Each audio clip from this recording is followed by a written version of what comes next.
And few people understand, for instance, if you have a cell phone and you don't need to have it even in the same room, it will still generate extremely low frequency electromagnetic fields that are really colossal.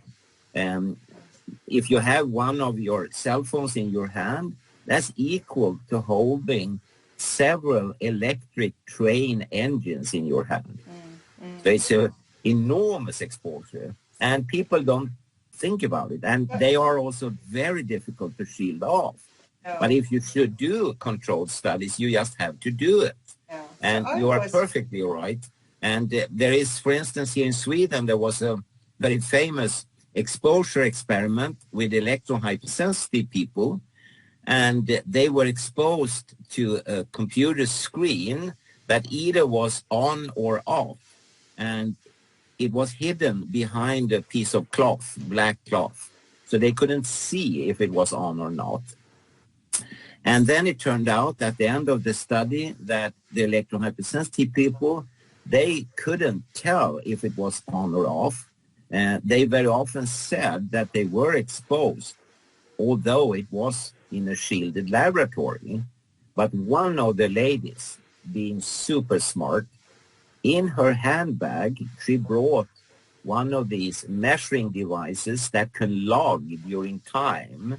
And she could then present to the, well, doctors, they were no real scientists, that while she was exposed, regardless if it was a dummy exposure or a real exposure, there were heavy fields recorded on her meter.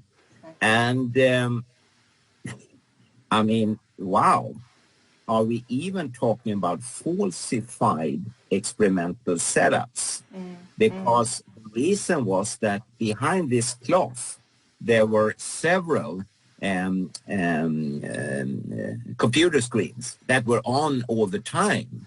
And the person didn't understand that, and I mean, the test leader didn't understand that they gave off these strong electromagnetic fields. But this is and there were a lot of other appliances in this laboratory, and they were not counted for.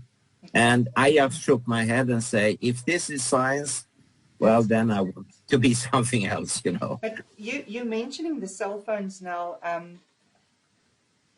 You know, if you listen to building biologists, they will tell you 12 volt is safe, which is battery, not power like your 220 or 110.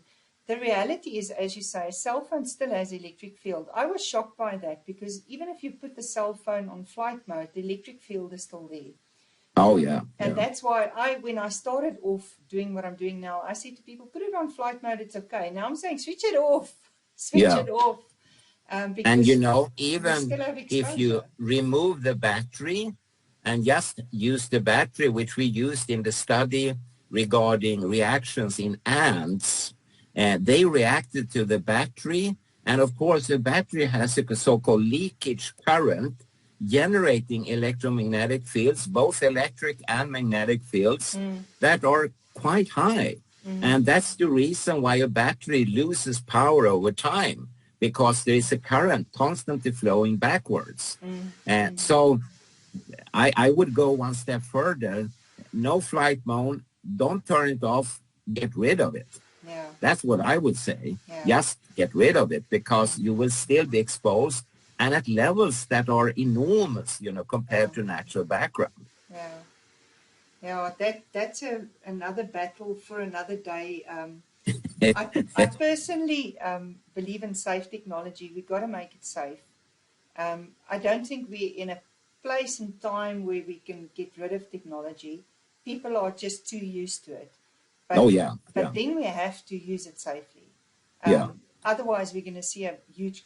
And also governments, parliaments, health authorities, the World Health Organization, the United Nations, and so on, they need to step up and say, fine, we love computers, cell phones, tablets, whatever, but you manufacturers must come up with safe alternatives, and you only get 6 months. If you cannot, then you're out of the market. We will Well, only buy from the safe manufacturers. there's safe application. I mean, if you look Yeah. at when technology is wired, you and I are talking to each other now on wired technology, and Yes. that is safe.